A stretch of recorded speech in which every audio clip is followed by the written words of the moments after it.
আইন হলো আজকে বড় লোকদের জন্য, আইনকে শাসন করে অর্থবিত্তশালীরা, আর আইন প্রয়োগ হয় সাধারণ গরিব মানুষের উপর। মানুষ স্পিকার, আজকে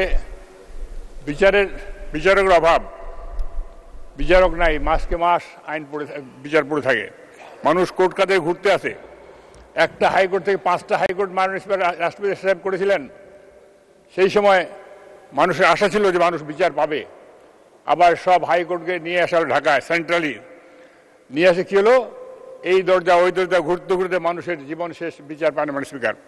সেই জন্যই এই বিচার বিভাগকে আরো স্বচ্ছ করবার জন্য, আরো নির্ভর করবার জন্য আমি প্রত্যেকটি ডিভিশনে একটি করে হাইকোর্টের বেঞ্চ দাবি করছি। পাশাপাশি জেলা শহরগুলোতে যে আমাদের বিচার কার্যালয়গুলো আছে তাদের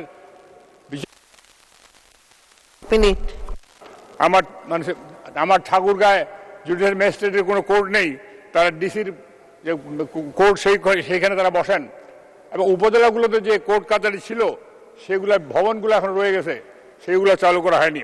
সেই জন্য আমি প্রস্তাব করতে চাই এই বিচার হাইকোর্টকে ভেঙে 5টি ডিভিশন বা 8টি ডিভিশন 8টি হাইকোর্ট বেঞ্চ এবং জেলার সদরের কোর্টগুলোকে আবার পূর্ণাঙ্গ কোর্ট হিসেবে বসার ব্যবস্থা।